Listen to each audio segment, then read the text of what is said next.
You sure you're okay with this, Tess? My mother-in-law, Nikki Jo, pulls a red coffee cup from her cabinet. She knows how uncomfortable I am with the latest call from my mom. I think so. The temp agency won't mind if I take a day off, and if you don't mind watching Mira Brooke. Nikki Jo gives her highlighted blonde layers a violent shake and pours liberal creamer into my coffee. Never. I always have time for your girlie. Now, what's your mama need again? Good question. My mom's only been out of prison 3 months. It took longer for her release than she initially thought. And lately, she keeps calling me up, almost as if I need to walk her through the most basic things, like how to make fried chicken, how to use a debit card to pump gas, or how to sort laundry. I know she never was a housekeeper, and I know she's been incarcerated for years, but it's like she's suffering some kind of memory loss. Her latest request that I visit apparently stems from her attempt to buy a real house like mine versus the broken-down trailer she's still living in. A good idea, since I doubt if the ramshackle abode of my childhood can make it through many more winters. She mentioned something about a realtor. I take a deep, invigorating slurp of the vanilla brew. Nikki Jo pushes the basket of biscuits toward me, as well as a jar of her homemade peach jam. I figure she's kind of at loose ends, living there all by herself, don't you? Nikki Jo, bless her heart, can't possibly grasp how resourceful my mom can be. Like the time she offered to babysit the neighbor's kids for extra income, then left them in my preteen hands for an entire 2 weeks so she could hit bars during the day. I sink my teeth into the flaky biscuit, hoping my sour memories will float away.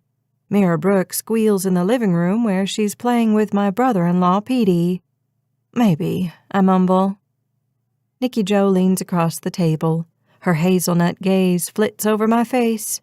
There's something about her brown eyes, so similar to my husband Thomas's, that seems to cut through my defenses and shine a light right into my heart.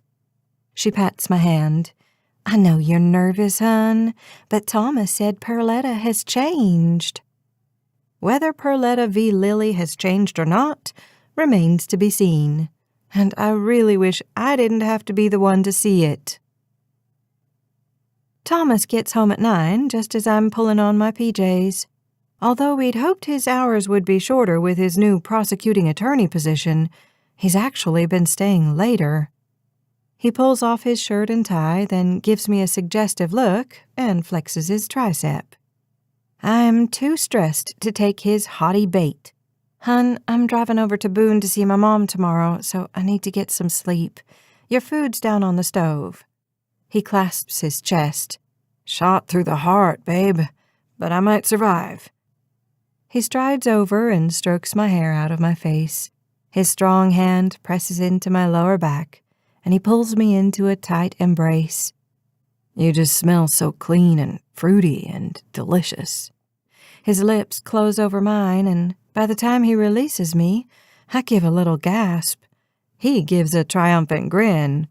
You were saying? I sigh, dropping back into reality with a thud. I should be back late tomorrow night. Your mom will keep Mira Brooke up there, and I'm sure she'll drop some food off for your supper. You'll just need to feed Velvet. Hearing her name, our white kitty uncurls from the foot of my bed and curls around my leg expectantly. No problem, he says. And hey, guess who I saw today? He doesn't give me time to guess.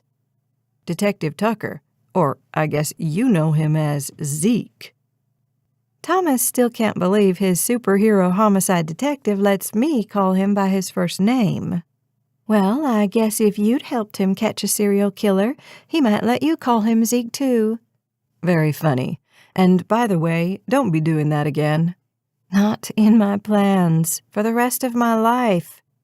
Good. Anyway, Zeke said you should give him a call sometime. He heads downstairs to eat, so I snuggle under the red and blue star-patterned quilt on our bed.